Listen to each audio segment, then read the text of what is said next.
Along the rugged coastline of Maine, where the Atlantic Ocean meets jagged rocks and thick fog, there once stood one of New England's proudest fishing ports. For over a century, the town of Harborside thrived. Lobster boats filled the docks every morning. Fishermen's voices echoed across the water. The smell of fresh catch and salt air drew tourists and traders alike. This small harbor was the beating heart of the local economy, supporting families, restaurants, boatyards, and an entire community for generations. Then, everything changed. In the late 1990s and early 2000s, the perfect storm hit. Overfishing regulations tightened dramatically. Foreign competition flooded the market with cheaper seafood. Climate change shifted fish populations farther north.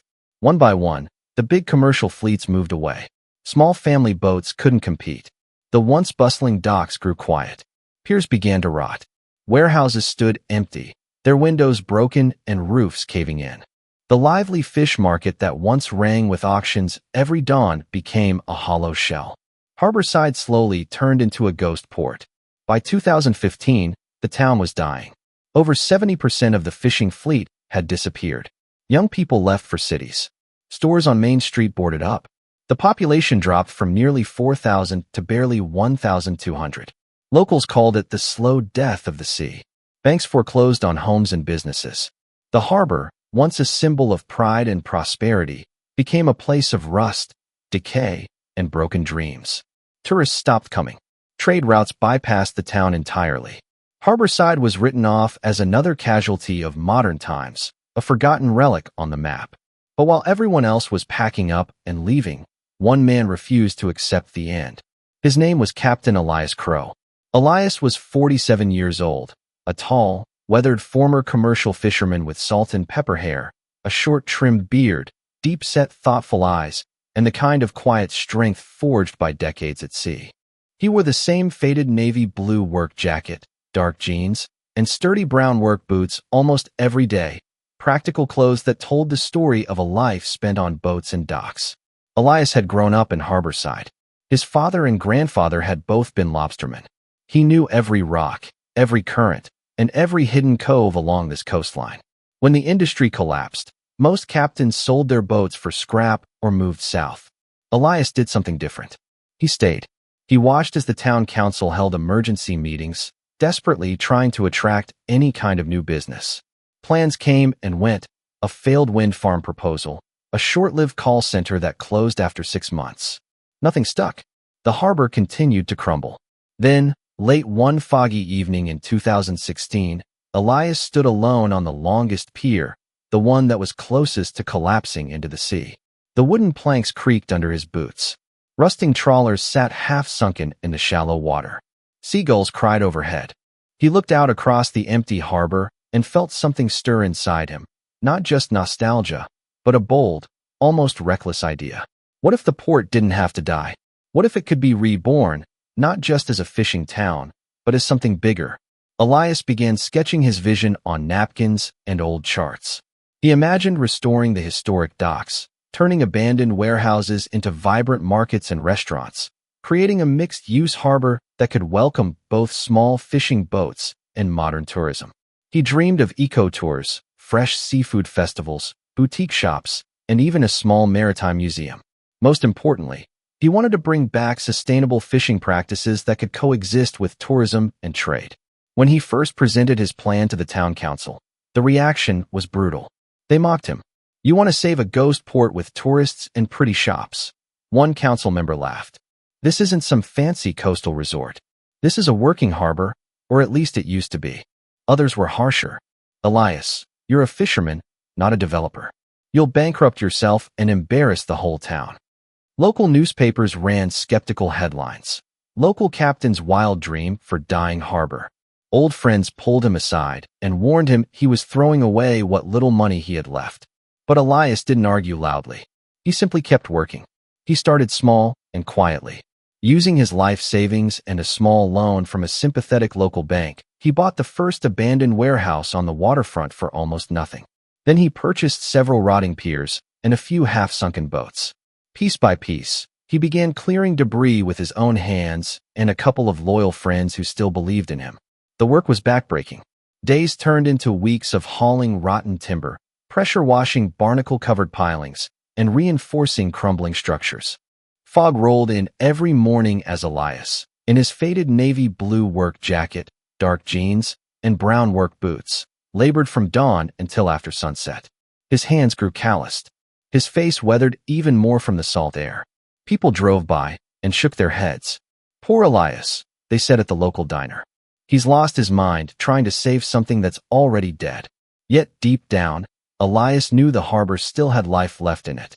The waters were still rich with lobster, haddock, and scallops if managed correctly. The dramatic coastline and historic charm could attract visitors who were tired of overcrowded tourist traps.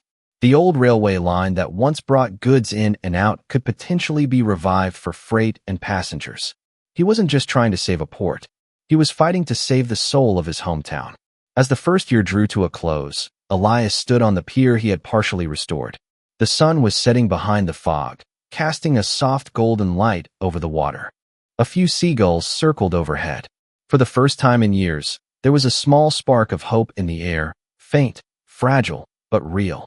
Little did the skeptical residents of Harborside know that this stubborn fisherman's contrarian plan was about to spark one of the most remarkable small-town revivals in coastal America. The mocking would soon turn to amazement. The ghost port was about to wake up.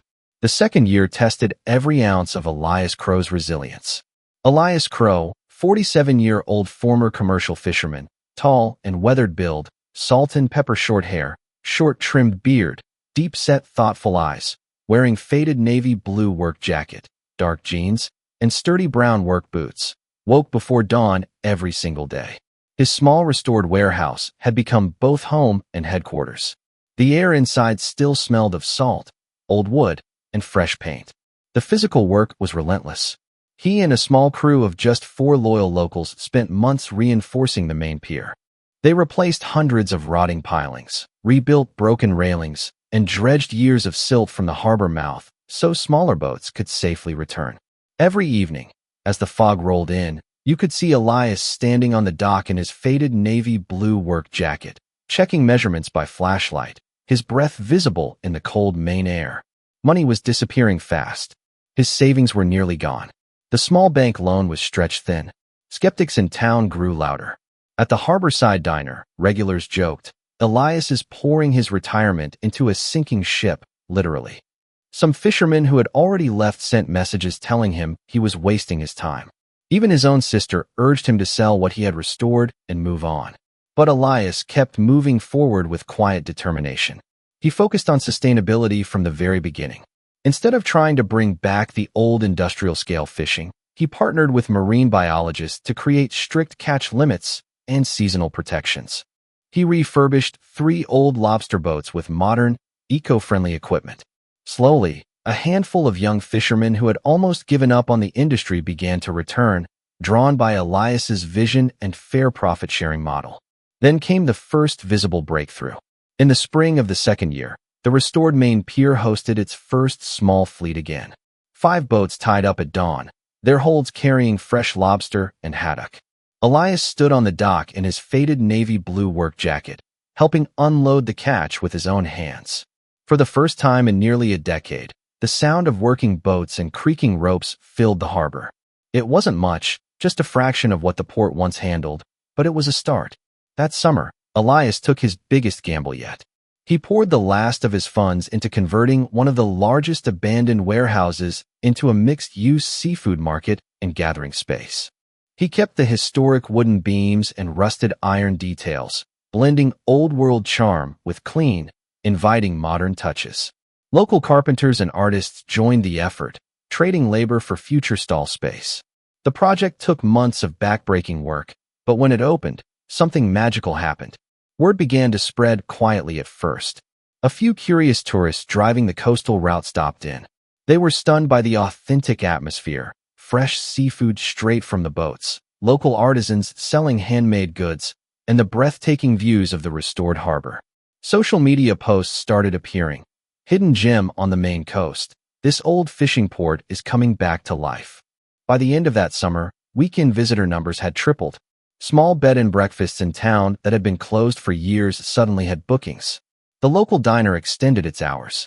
A couple of new food trucks appeared near the waterfront. Elias Crow, 47-year-old former commercial fisherman, tall and weathered build, salt and pepper short hair, short-trimmed beard, deep-set thoughtful eyes, wearing faded navy blue work jacket, dark jeans, and sturdy brown work boots, finally allowed himself a small smile as he watched families walking the pier at sunset, eating lobster rolls and taking photos of the boats. But success always attracts challenges. As visitor numbers grew, so did opposition. Some longtime residents feared the town would lose its authentic fishing identity and become just another tourist trap. A few former fishermen who had sold their boats years earlier accused Elias of trying to gentrify the harbor. Environmental groups raised concerns about increased boat traffic. Even the state permitting office dragged its feet on approving expanded docking facilities. Elias faced the criticism head-on, but stayed true to his balanced vision. He held town hall meetings, listened patiently, and explained how sustainable fishing and responsible tourism could support each other. He invited marine scientists to speak about protecting the ecosystem. Slowly, some of the loudest critics began to soften when they saw the numbers: more jobs, more tax revenue, and a harbor that was actually cleaner than it had been in years. By the third year, the transformation was gaining unstoppable momentum. More boats returned to the fleet. Elias helped launch a cooperative that allowed small fishermen to share marketing and equipment costs. The seafood market expanded with a popular weekend farmers market and live music nights. Tourists started coming not just for a quick stop, but to stay for days, taking whale-watching tours, kayaking in the calm coves, and learning about Maine's maritime history at the small museum Elias had built inside one of the old warehouses. Trade also began to return in unexpected ways. A regional freight company noticed the revived docks and started using Harborside as a smaller but reliable port for coastal shipping. Old railway tracks that had been dormant for decades saw their first test runs, bringing supplies in and carrying fresh seafood out to larger markets.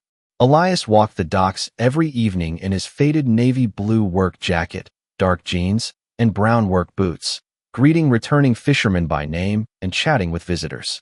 The harbor that had once been silent now echoed with laughter, boat engines, and the calls of seagulls. The air smelled of fresh paint, salt water, and grilled seafood. Yet the biggest test was still ahead. Winter in Maine is harsh. Storms battered the coastline. One powerful nor'easter threatened to destroy months of restoration work. Elias and his small team worked around the clock, reinforcing barriers and securing boats. When the storm finally passed, the harbor stood damaged but not defeated. The community came together like never before. Volunteers showed up to help with repairs. For the first time, people weren't just watching Elias fight alone. They were fighting alongside him. As spring arrived again, the ghost port was no longer a ghost. The docks were busy. The warehouses were alive with shops and restaurants. Main Street had new life. Young families were moving back because there were now real jobs and a future worth staying for. Elias Crow stood on the main pier one quiet morning, the sun breaking through the fog, casting golden light across the water. Boats rocked gently at their moorings. Tourists strolled along the waterfront. Fishermen prepared for the day's work. He had been mocked, doubted, and nearly broken financially and emotionally. But the harbor was waking up. The question now was whether this revival could grow large enough to truly transform the entire town and prove that even the most forgotten places can find new life when someone refuses to let them die. By the fourth year, what many had called Elias's foolish dream had become something undeniable. The once dead harbor of Harborside was alive again, breathing, growing, and transforming the entire town around it. The main pier, fully restored and strengthened, now hosted over 20 working fishing boats every morning. Fresh lobster, haddock, and scallops were unloaded daily under the early sun. The old warehouses that had stood empty and rotting for years were now vibrant hubs. One housed a bustling seafood market filled with locals and tourists. Another had become a popular waterfront restaurant serving the day's catch. And a third operated as a maritime heritage center where visitors could learn the real history of Maine's fishing families. Elias Crow, 47-year-old former commercial fisherman, tall and weathered build, salt and pepper short hair, short-trimmed beard, deep-set thoughtful eyes, wearing faded navy blue work jacket, dark jeans, and sturdy brown work boots, walked the docks every single morning with quiet pride. His faded navy blue work jacket had become a familiar sight to everyone in town. Children pointed at him and whispered, "That's the man who saved the harbor." The economic ripple effect was extraordinary. Tourism numbers had exploded. What started as a few weekend visitors had grown into thousands every month. Coastal tour operators now offered whale-watching trips, sunset kayak excursions, and historic boat tours that departed directly from the restored piers. Boutique shops selling local crafts, handmade nautical jewelry, and fresh seafood products lined the revitalized Main Street. Bed and breakfasts that had been shuttered for over a decade were fully booked through the summer. The town's population, which had dropped to just 1,200, was climbing again as young families returned, drawn by new jobs in tourism, hospitality, and sustainable fishing. Trade had also returned in a meaningful way. A regional shipping company had signed a long-term agreement to use Harborside as a secondary port for coastal cargo. The old railway spur line, dormant for nearly 20 years, was partially reactivated with state support that Elias had helped secure through persistent advocacy. Small freight trains now brought in supplies and carried premium seafood and artisanal goods to larger markets. The harbor was no longer just a place for fishing, it had become a living, working coastal hub once more. Of course, the journey had not been without painful moments. During the 5th year, a major storm season tested the entire community. 2 powerful nor'easters hit within weeks of each other, damaging several docks and flooding parts of the waterfront. Many feared the revival would be washed away. Elias worked around the clock alongside fishermen, shop owners, and volunteers, reinforcing barriers and making emergency repairs in freezing rain. When the waters finally receded, the town came together in a way it hadn't in decades. What could have been a fatal setback instead became a bonding moment that strengthened everyone's commitment to the harbor's future. Elias never sought the spotlight, but the spotlight found him. National news crews began arriving. Documentaries featured Harborside as a remarkable example of grassroots economic revival. Marine conservation groups praised the sustainable fishing practices Elias had helped establish. Even some of the loudest early critics quietly admitted they had been wrong. At the annual Harbor Festival, an event Elias had started 3 years earlier, the town square filled with music, food stalls, and proud locals. Elias stood on the stage in his faded navy blue work jacket, looking out at the crowd, and spoke simply, "Generations." Trade routes once lost were reopening. Most importantly, families were staying, children were growing up with hope, and an entire region was learning that even the most forgotten places can rise again when someone dares to believe. As the camera slowly pulls back in a sweeping aerial shot, the full scale of the miracle becomes clear. The bustling harbor, the lively town square, the green hills meeting the blue Atlantic, and one man in a faded navy blue work jacket, standing quietly at the center of it all. Elias Crow never set out to become a hero or a celebrity. He simply refused to let his hometown die without a fight. He took a contrarian path when everyone else chose to walk away. He combined respect for tradition with forward-thinking ideas. And in doing so, he didn't just save a fishing port. He saved a community. He restored pride. He proved that resilience, patience,